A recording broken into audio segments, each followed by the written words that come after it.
3 years. 3 title challenges. 3 times Arsenal have finished in second place. Mikel Arteta took a club that was literally dead and turned it into an absolute powerhouse. He made them feared. He made them respected. But he hasn't made them champions. And here we are again. They are right at the top of the table, fighting for the title. Their defense is, once again, one of the best in the entire world, which is insane. The team is completely stacked. But after failing 3 years in a row, the pressure is bigger than ever. It's fueling the single biggest debate in all of football. If they fail to win the league again, is it time to fire Mikel Arteta? In this video, we are settling this debate for good. We'll give you the case for firing him and the case for keeping him. This is the process versus the prize. All right, let's start with the crazy argument, the case for firing him. This is the cold, hard perspective of a mega club. For a team like Arsenal, finishing in second place isn't a victory. It's the most painful way to lose. The first point is simple.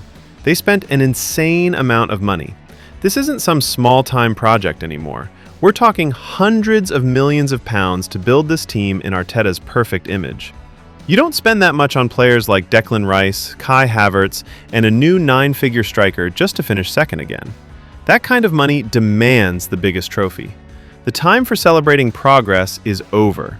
The rebuild is done. All that matters now is winning the league, and he still hasn't done it. If you give a manager everything he could possibly want and he still can't win, you have to ask if he's the right guy. This leads to the second and maybe the most insane point. The team is psychologically scarred. Finishing second once? Amazing. Twice? Unlucky.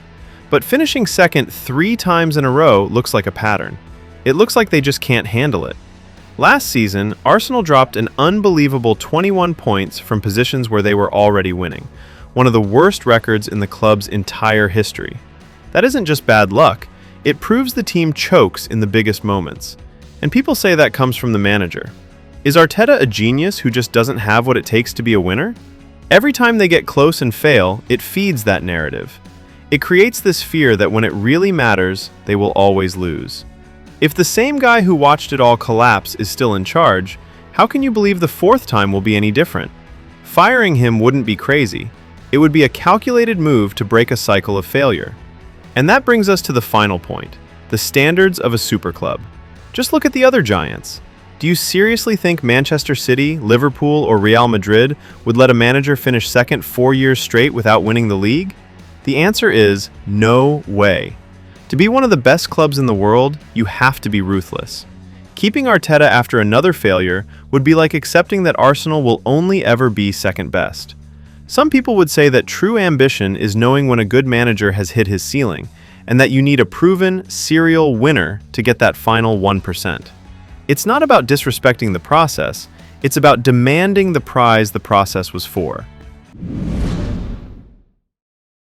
Okay, but flip that around. Sacking Mikel Arteta wouldn't just be a mistake, it would be one of the dumbest acts of self-sabotage imaginable. The first point is the most important. You have to remember how bad they were. When Arteta took over, Arsenal was a complete joke in total freefall. They finished in 8th place 2 years in a row. They were closer to the middle of the table than to a top 4 spot. The club was a mess. Arteta didn't just fix it. He rebuilt the entire thing from the ground up. He changed the whole culture and built one of the most advanced teams in the world. He took them from 8th to 5th to 3 straight second-place finishes. That is an insane, undeniable upward trajectory. Firing the guy who rebuilt the entire club because he hasn't won yet would be crazy. And you have to look at who they're competing against. They're going head-to-head with some of the most dominant, most expensive teams in the history of football, like Liverpool and Manchester City. These teams have unlimited money and are literal winning machines. To finish right behind them year after year isn't failure. It's proof that you are also an elite, world-class team. This is where stability is so important. Look at the chaos at other clubs that are constantly firing their managers. Arsenal was like that for years. Arteta finally brought back a clear identity. The players trust him. The fans love him. Players like Bukayo Saka, William Saliba, and Martin Odegaard have become some of the best in the world under him. Tearing all of that down is a massive gamble that could destroy years of progress. Plus, most of the players are just now entering their best years. It's possible this project is just getting started, and he's clearly learning. Arteta keeps evolving his tactics, switching from a slow build-up to a more direct style to help his new striker, all while keeping that amazing defense. That's what you want in a manager. And honestly, who could you even hire that would be a guaranteed upgrade?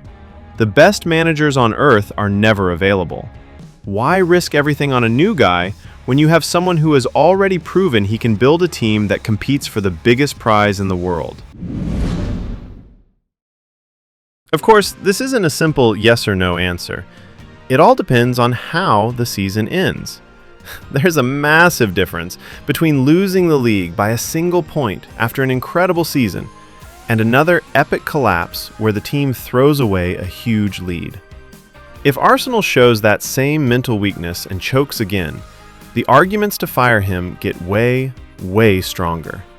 But if they play like champions and are only beaten by a rival having a record-breaking season, firing him would be absurd. And what about the other trophies? They have to matter. If Arsenal don't win the league, but then go on to win the club's first ever Champions League trophy, is anyone seriously going to say he should be fired?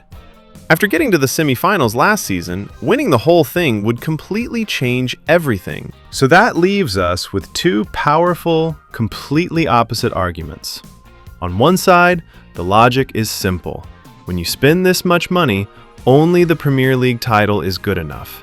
Anything less is a failure, and the manager has hit his ceiling. On the other side, you have to trust the long-term vision. Arteta literally resurrected this club, built an incredible team, and is competing in one of the toughest eras ever. You can't just throw that away. But now, we're giving the final decision to you. We have laid out both sides of this insane debate. So tell us, if Mikel Arteta and Arsenal end this season without the Premier League trophy, should he be sacked? Go vote in the poll in our community tab right now, and more importantly, go down to the comments and tell us why you voted the way you did. Who's right, who's wrong, and what is going to happen to Arsenal? If you enjoyed this, make sure you like this video and smash that subscribe button for more crazy debates into the biggest stories in football. Thanks for watching.